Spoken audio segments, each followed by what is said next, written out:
Welcome to the Bitcoin Basics podcast with your hosts, Faris and Gordon from CoinCompass.com, enabling you to safely buy and securely store your Bitcoins. All resources are in the show notes and description, including our disclaimer. Visit BitcoinBasicsPodcast.com to subscribe and discover other free content. Hello, everybody. Welcome to another episode of the Bitcoin Basics podcast. I'm your host, Faris, here again with Gordon. It is May the 18th, and the price of Bitcoin is $45,510. Satoshis per dollar is 2,197. And Gordon, we have once again a listener-driven question today. First of all, how are you doing before we answer the question from our listener? Fantastic, Faris. An excellent question that shows a lot of critical thinking. So without further ado, let's just play it. Hello. I very much like your show. It's very clearly explained and easy to understand. I have a question on wallets. So what happens if a wallet app is no longer maintained or is taken out of the App Store, for example, and I lose my phone, let's say, and I cannot reinstall the app, I cannot restore my wallet? Is there a way to recover my Bitcoin? I mean, isn't there a flaw here? Isn't it safest to write down the private keys? Thank you.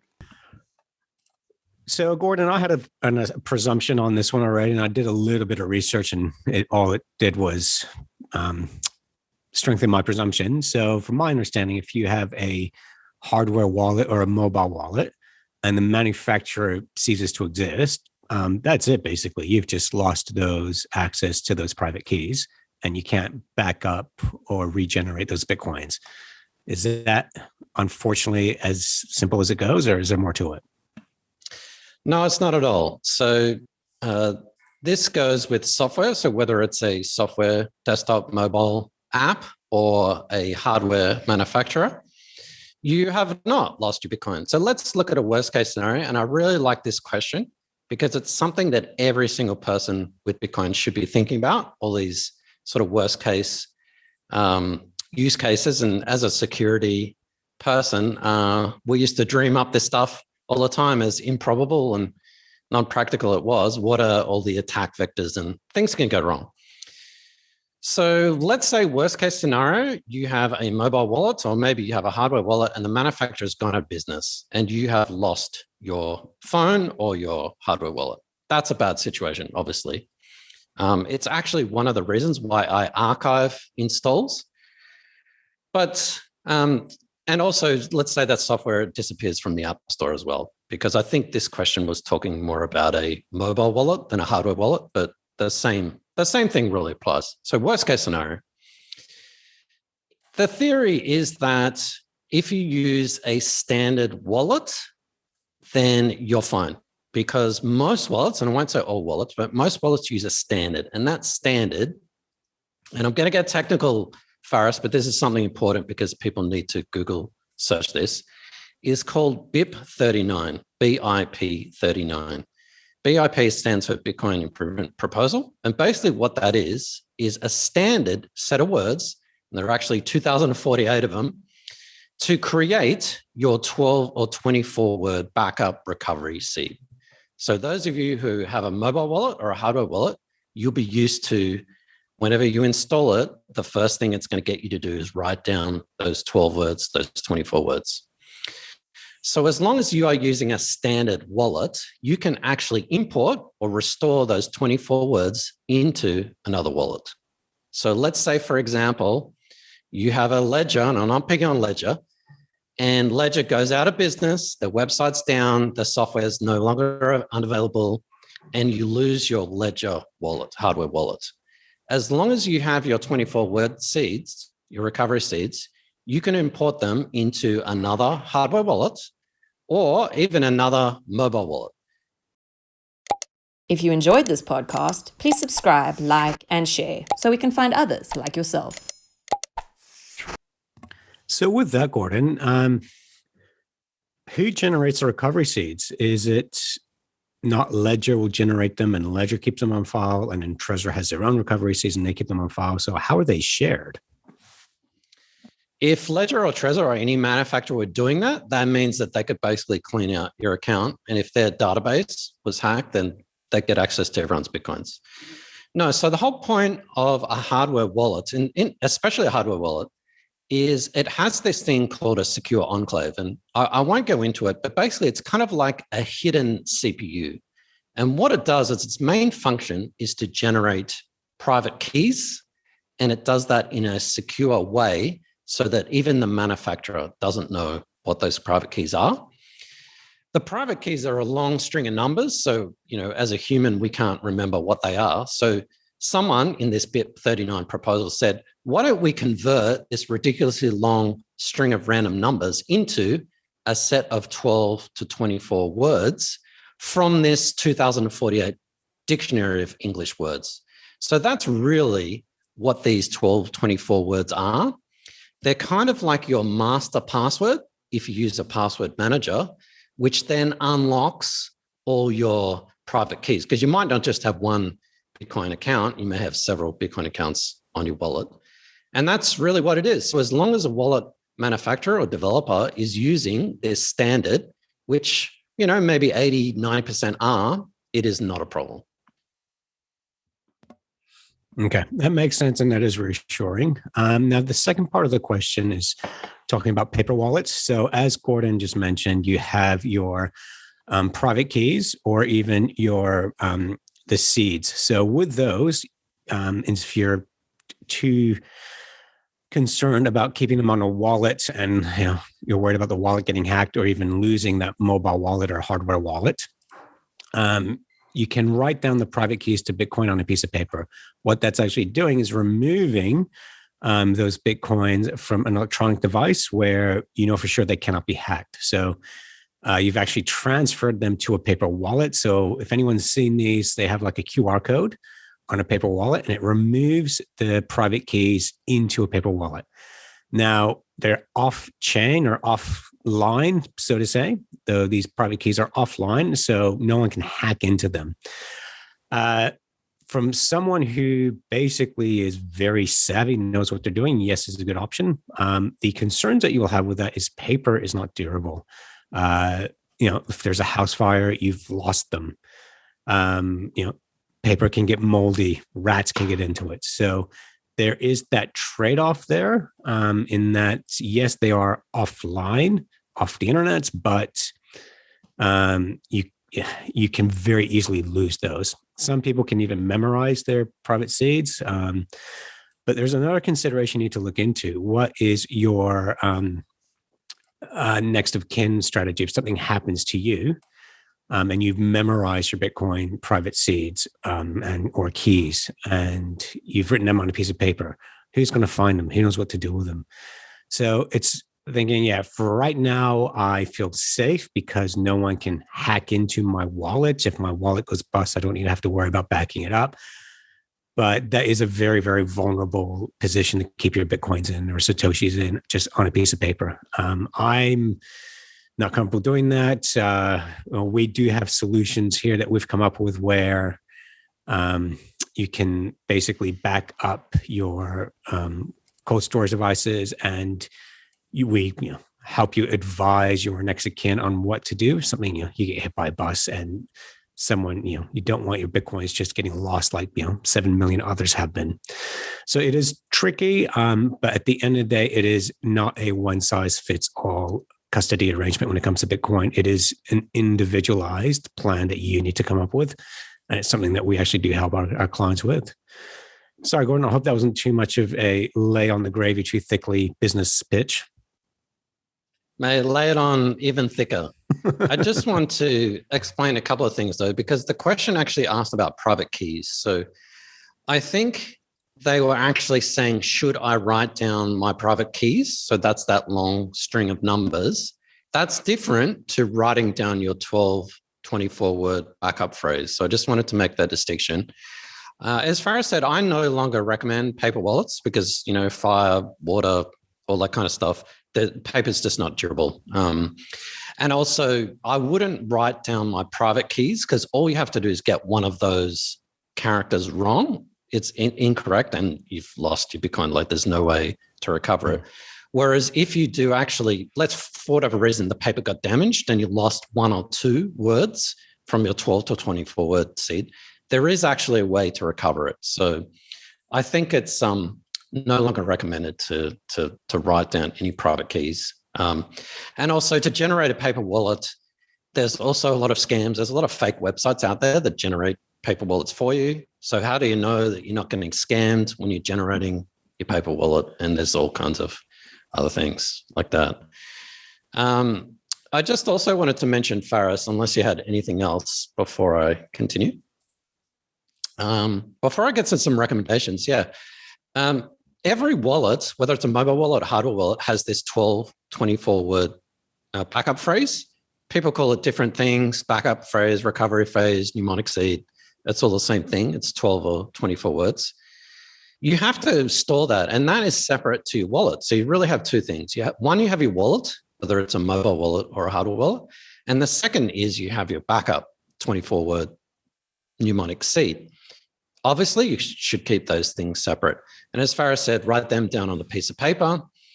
And the difference is that if you lose one or the other of those, it's okay. So for example, if you lost your hardware wallet, but you still have your 24 words, that's okay. You can buy a new hardware wallet and restore it.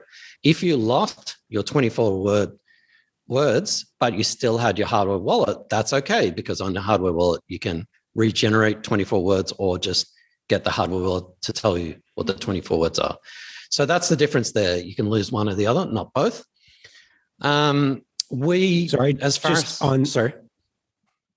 Gordon, I was about to say something, but I think you're about to say the same thing I am. So you go ahead first. No, you go. I'm pretty sure it's what you're going to say, but yeah, I don't recommend that you write down your backup phrase on a piece of paper. We have come up with a solution here, which I think works very well for your backup phrases. Because that's actually one of the cold storage solutions that we here recommend. But yeah, sorry, Gordon, I'm pretty sure that's where you're heading. Actually, I kind of was. I was just going through sort of all the steps and stages, and again, this is a plug for us. BitcoinBasics.help. If you need advice and hand-holding, white glove service, we do all that for our customers, whether that's helping you do it yourself or us hand-holding you. And yeah, there are different layers. And as Faris said, there's writing down your 24 words on a piece of paper. That's not ideal.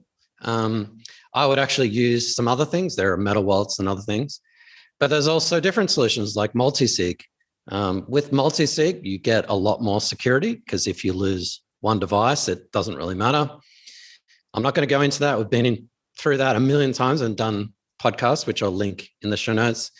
The holy grail, Faris, is actually what is called seedless multi-sig. So you actually have, say, 3 devices, 2 phones and a laptop, or 2 phones and an iPad.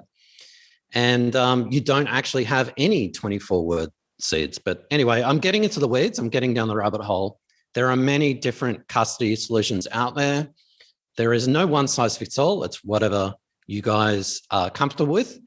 That comes down to your risk. It comes down to your size of investment. And it also comes down to your technical ability as well. Some things that are highly technical and secure might be error prone to people who aren't perhaps as tech savvy. So there's all that to consider. But I would say at the end of the day, Faris, and here's a PSA and recommendation, just going back to the question, is choose a wallet, preferably a hardware wallet, from a well-known and established manufacturer. So don't choose a hardware wallet that just came out last week, doesn't use standards, is completely new. Choose something that's fairly popular and well-established, because worst case scenario, they do go out of business. There's always going to be ways to transfer them to another company or get you back on track. Secondly, choose a hardware wallet that adheres to these standards. And I'm going to mention again, BIP 39. Pretty much all hardware wallets adhere to this standard, but it's definitely something to check.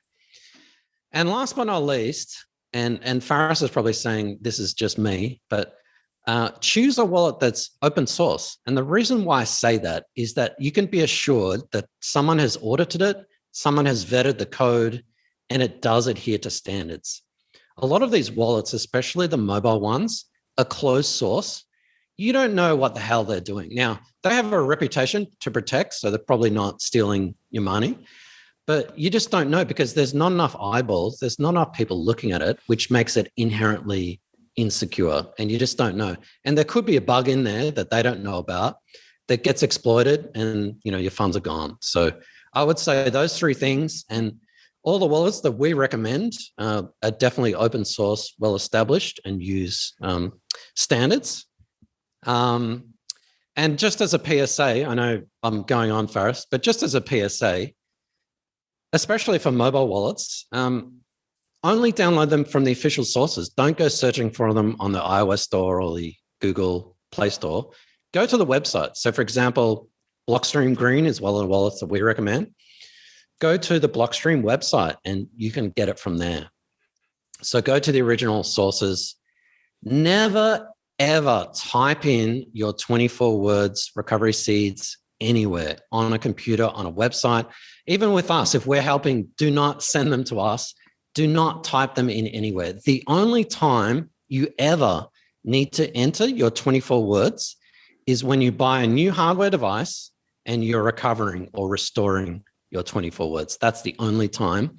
And good hardware wallets, you don't actually do that on the computer. You do that directly on the hardware device itself. So just a bit of a PSA to finish up. Yeah, and that was something I was liking as well with a open source wallet. Even if that wallet stops getting updated, stops being used, you know that the developers on that wallet, well, they haven't just given up; they just moved to another one, and they're not going to let people in the lurch because they're invested in it themselves. So, whereas companies can go bust, open source projects, they tend to upgrade or move on to something else. And yeah, it's funny how they will look after customers far better than a paid-for service at times. Yeah, and as far as said, worst case scenario, an open source product goes out of business. There's always an upgrade path, or there's always a way to transfer to another wallet or to another system. So extremely important. So laying on the gravy even thicker, Faris, if you want advice, and whether that's buying or selling Bitcoin or getting your coins off the exchange into a hardware wallet, setting up a multi-sig wallet, setting up a Bitcoin self-custody plan, Faris, what should they do? Go to bitcoinbasics.help, where you can educate yourself on how to do it yourself, or you can get us to help you. So this would be through webinars or through an individualized Bitcoin custody solution, which is something we do individually for you. How many Satoshis or Bitcoins you intend on buying? What is your time horizon? How are you going to store them? How are you going to notify your next of kin that you have them? So these are all questions you need to have prepared for. And these are things that we help you with. Thanks, Faris. And yeah, fill out that form. We will give you some free advice, even if you don't decide to go with our services. So fill in that form. And we're being a little bit vague on purpose. I mean, we're not telling you to specifically get this wallet or don't get this wallet, because things change almost on a daily basis, and there isn't one size fits all. It's really, where do I store my Bitcoin? It depends.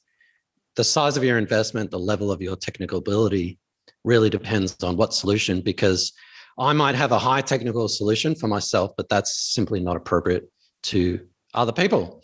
That sounded arrogant. It wasn't meant to be, Faris. So please save me and finish up. It is not at all arrogant, because Gordon's tinfoil hat is completely invisible to human eye. That's how good he is. Exactly. Doesn't even have Bluetooth, my tinfoil hat. Thanks, Faris. And if you have a question, please head across to bitcoinbasics.help, and please like, share, and subscribe this podcast so that we can get this educational content to other people like yourself. Thanks for watching or listening. Please visit coincompass.com/free to register to our socials and discover other free content. Subscribing, liking, and following helps this content remain ad-free. Until next time.